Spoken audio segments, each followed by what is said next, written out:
Un craquement, Jeannette se retourne. Elle n'a pas rêvé. Une silhouette vient de se faufiler entre les fourrés. Les vaches mugissent. Leurs pattes raclent le sol. Elles aussi l'ont senti. La lumière baisse et la forêt prend une étrange allure. Les branches se changent en griffes acérées, comme un piège, prêt à se refermer. L'écho d'une plainte, est-ce le vent ou le hurlement du loup? Jeannette presse le pas. Son troupeau la suit de près. Ne pas céder à la panique. Ils ont atteint la lisière du bois, plus que quelques mètres, et ils seront à l'abri. Progressivement, la végétation s'éclaircit. Les arbres desserrent leur étreinte. Un large pan de ciel mauve apparaît. Au milieu des pâturages, les toits du village flamboient sous la lueur du soleil couchant. Enfin, Jeannette pousse un soupir de soulagement. Un appétissant fumet vient chatouiller ses narines. Elle arrive juste à temps pour le dîner. D'ailleurs, elle distingue sa mère devant leur maison. Celle-ci lui fait de grands signes de la main. La gamine n'a qu'une hâte, se réchauffer auprès du feu. Elle dévale le sentier à grandes enjambées. Passé le gros rocher, elle sera de retour chez elle. Elle court, elle bondit, Un grondement retentit. Elle s'arrête net. Son regard inspecte les alentours. Droite, gauche, rien. Les mains de l'enfant se crispent sur son bâton de berger. Podcast Story. Elle sursaute. Une goutte d'eau s'est écrasée sur le bout de son nez. Jeannette lève la tête et elle la voit, juchée sur le haut du rocher. La bête. Un long filet de bave coule entre ses babines. Crie, mais crie, bon sang, le village est juste à côté. Jeannette n'y parvient pas. L'effroi la paralyse. Les pupilles de l'animal sont fixées sur elle. Des lames qui la transpercent de part en part. Elle réalise. C'est la fin. L'énorme masse bondit. Une gueule immonde. Elle fonce sur elle, un éclair rouge. Et la douleur qui lui succède aussitôt. On la broie, on la déchire. Le noir. 28 septembre 1764. Le village de Riotor de Randon est traumatisé. Une enfant a été tuée. Le corps gît dans une mare de sang, à quelques pas de chez elle. Le ventre est ouvert et les entrailles répandues autour. La peau du crâne a été rabattue sur le visage. La mère sanglote. Tout s'est produit en l'espace d'un éclair. Sa fille ramenant le bétail à l'étable, une ombre noire surgissant de nulle part, un nuage de poussière. Elle n'a rien pu faire. Rien. Autour d'elle, les paysans se regardent terrifiés. La bête du Gévaudan a encore frappé.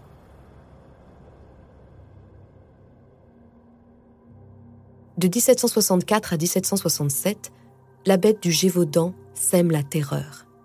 Tous les soupçons se portent sur le loup. Mais à mesure que les morts s'enchaînent, le doute s'immisce. Un loup seulement? Peut-être sont-ils plusieurs, une meute assoiffée de sang. Les plus superstitieux y voient l'influence du malin. On parle de sorcellerie et de loup-garou. La bête a même sa chanson. Les yeux étincelants d'un regard redoutable sont deux brasiers ardents. Tout est épouvantable dans cette horrible bête que le monde craint si fort, car des pieds jusqu'à la tête, elle présage la mort. Plantons le décor. Nous sommes à la fin du XVIIIe siècle. En Europe, la guerre de 7 ans vient de s'achever. Le royaume de France est exsangue. Dans certaines régions, la famine guette. C'est le cas du Gévaudan, une province située aux confins de l'Auvergne. Enclavée entre des montagnes acérées, la contrée est sauvage et inhospitalière. Sa population, en majorité paysanne, vit dans de minuscules hameaux. Ces dernières années ont été difficiles. Peste, brigandage. Mais les habitants sont résilients. La vie n'a jamais été une partie de plaisir dans les environs. Dès 6 ans, les enfants mènent le bétail au pré. Dans le Gévaudan, on vit principalement d'élevage. Les loups ne sont jamais bien loin. Il n'est pas rare qu'ils attaquent une brebis ou un veau. Pour les humains, c'est une autre histoire. Les attaques ne sont guère fréquentes. Et puis, tous les gamins le savent. Si tu vois un loup, agite ton bâton, fais-toi le plus grand possible et crie. Il filera aussi vite qu'il est venu. Un accident survient de temps à autre, mais on ne s'en formalise pas. Été 1764. l'exception devient la règle. La première victime est une bergère de 14 ans. La deuxième en a 15. 2 semaines plus tard, c'est au tour d'un vacher du même âge. Le 1er septembre, un autre adolescent est tué. 1 semaine n'est pas écoulée qu'une paysanne est retrouvée morte dans son propre potager. La peur envahit les hameaux. Ce loup n'est pas comme les autres. Il rôde loin des forêts et s'aventure jusqu'aux portes des villages. L'homme ne l'intimide pas. Au contraire, il semble le traquer. Ses proies favorites, de jeunes bergers. Chétifs, isolés, armés de leur seul bâton, ce sont des mets de premier choix. Les victimes sont retrouvées dans un état lamentable, égorgées, mutilées, parfois dépourvues de tête. Les rares rescapés sortent défigurés. Lorsqu'on leur demande à quoi ressemble l'animal, ils en tirent un surprenant portrait.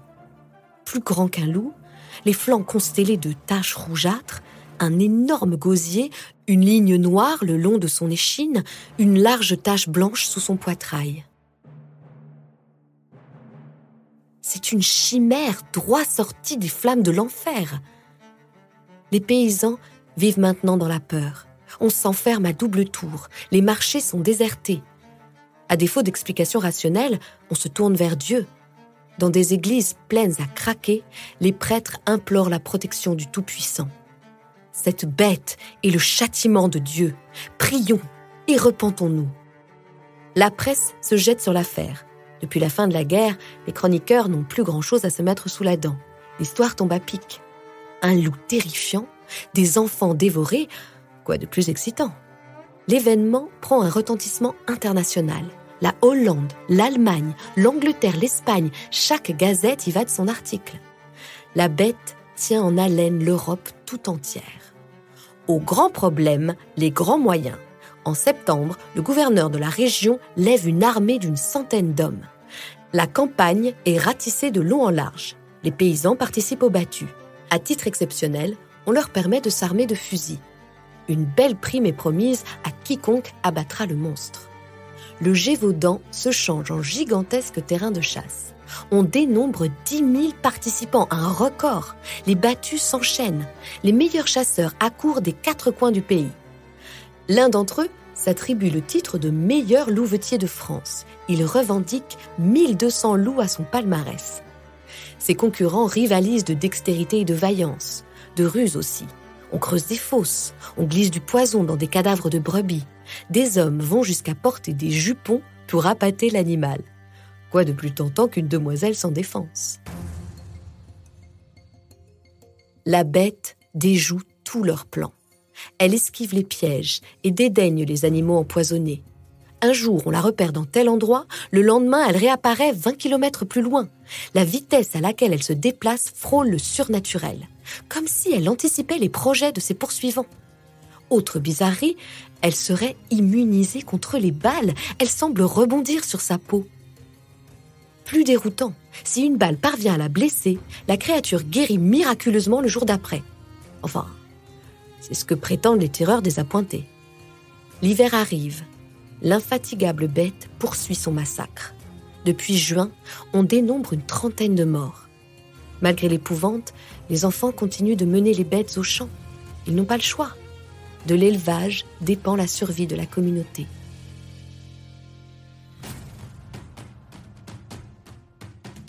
« 12 janvier 1765. La bête s'attaque à un groupe de bergers âgés de 8 à 13 ans. Elle manque d'en emporter un, mais le petit Jacques Portefaix refuse d'abandonner son camarade. Avec les autres gamins, ils harcèlent la bête de leurs pics. Plutôt mourir que de laisser partir l'un des leurs.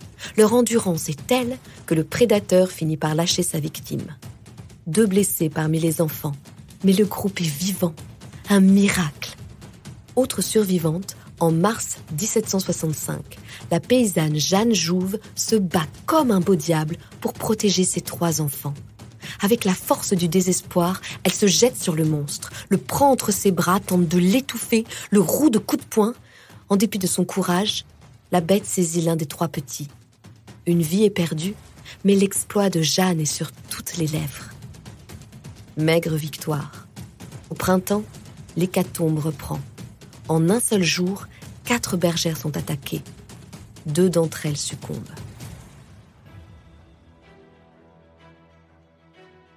La colère monte chez les paysans. Les nobles se sont servis de leurs terres comme d'un terrain de jeu. Ils ont piétiné les champs, saccagé les récoltes, et qu'en est-il sorti de bon ? Rien. La bête court toujours. L'intervention royale est indispensable. Le roi Louis XV dépêche son arquebusier personnel, Antoine de Beauterne. L'homme est un professionnel. Dès son arrivée, il étudie le terrain. Rien n'est laissé au hasard. Accompagné de 14 autres chasseurs et de chiens aguerris, l'envoyé de Sa Majesté se lance dans une traque intensive. 3 mois. 3 mois de rebuffades et de fausses espérances. Beauterne sait que la population souffre. Au cours des battues, il voit des paysans tomber inanimés au sol. Ici, on meurt de faim. Il faut ménager les plus pauvres. Les gens du cru ne seront réquisitionnés que les dimanches et les jours de fête. Beauterne prend ses précautions, mais il ne peut éviter les altercations. Entre les soldats et les paysans, la communication passe mal. La plupart des locaux ne parlent que le patois.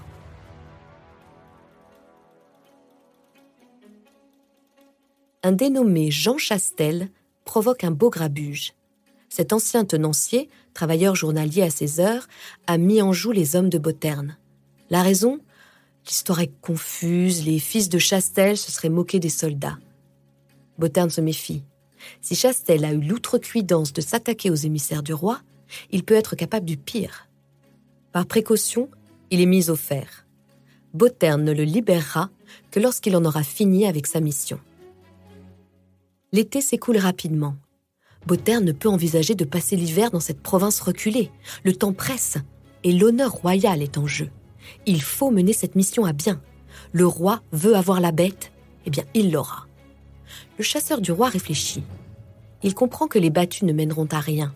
La région est pleine de crevasses et de reliefs escarpés. Il faut économiser ses forces et miser sur la sagacité des chiens. 20 septembre 1765. L'impensable se produit. En quelques heures, la nouvelle se répand comme une traînée de poudre. Beauterne a tué la bête. 8 survivants sont appelés pour identifier son cadavre.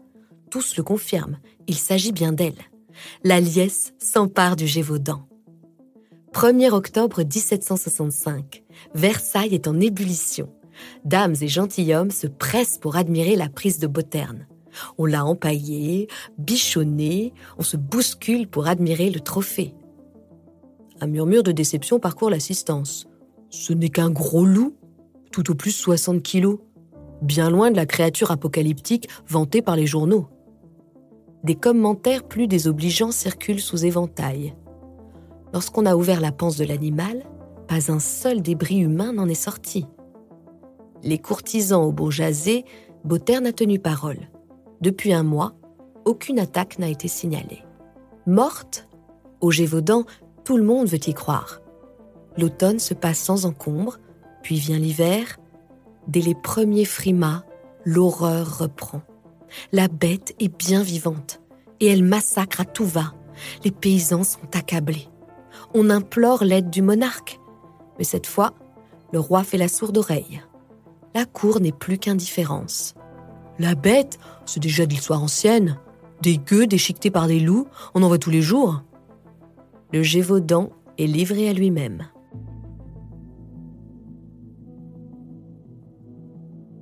Printemps 1767.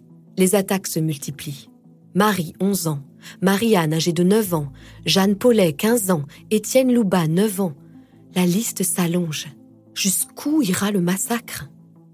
Au début de l'été, on approche les 80 morts.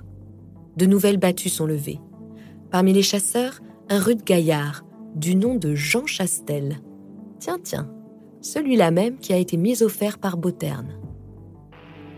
19 juin 1767. Il est 10 heures du matin.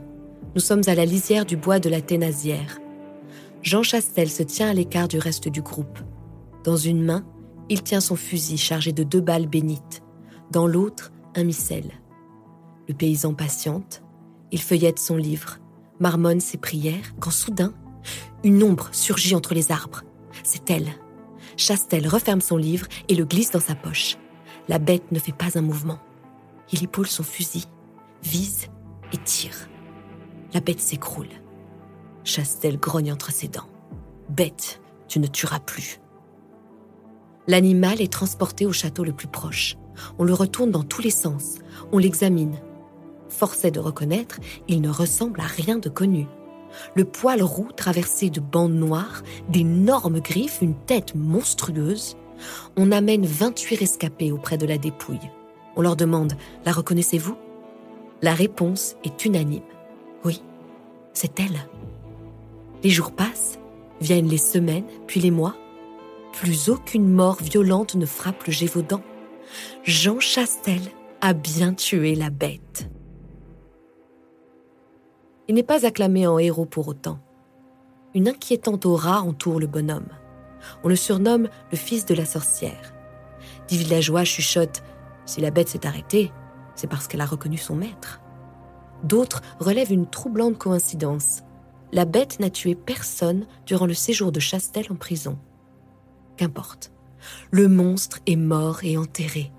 Le Gévaudan peut retrouver sa quiétude d'antan. Fin de l'histoire ? Pas vraiment. De nombreuses questions restent en suspens. La toute première concerne l'identité du monstre. La thèse la plus répandue est qu'il s'agit d'un loup particulièrement féroce. Pourtant, les descriptions de l'époque malmènent cette affirmation. Poil roux, rayures noires, s'il s'agit d'un loup, il n'est pas banal. Donc, certains parlent d'un animal exotique, échappé d'une foire ou d'un jardin zoologique. Une hyène peut-être. Nul ne peut le certifier. Les restes de la bête sont introuvables. Au XXe siècle, de nouvelles théories font surface.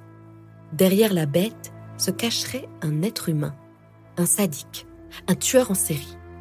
Chastel est le premier suspect accusé, mais un autre nom apparaît, le comte de Morangiès, un noble ayant activement participé au traque. Une personnalité sulfureuse, ce comte. Jeté en prison par sa propre famille, il a ensuite dilapidé sa fortune et a même été poignardé par sa maîtresse. Les théories les plus folles concernent ce noble dévoyé. Secondé par Chastel, Morangiès aurait dressé la bête pour qu'elle devienne une machine à tuer. Le but d'une telle machination ? Venger la noblesse locale d'un affront remontant à plus d'un siècle. L'hypothèse d'une intervention humaine n'est pas si farfelue. Certains corps ont été retrouvés dénudés. Qu'un sadique ait profité du climat de terreur pour commettre le pire n'est pas à exclure.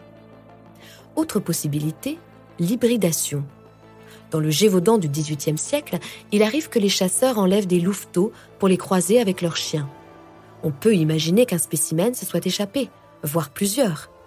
Qu'une meute ait été impliquée expliquerait beaucoup de choses. Certaines attaques pratiquement simultanées, le fait de voir la bête blessée un jour, puis intacte le lendemain. Les spéculations abondent, mais l'énigme reste entière. Avec le temps, les preuves matérielles ont disparu. Reste le Gévaudan, son âpre beauté, ses gorges profondes et ses épaisses forêts. Elles seules connaissent le secret. Podcast Story. On a tous une histoire à écouter. Ne manquez aucun épisode de Podcast Story. Abonnez-vous et mettez 5 étoiles sur Podcast Addict, Amazon Music ou Spotify.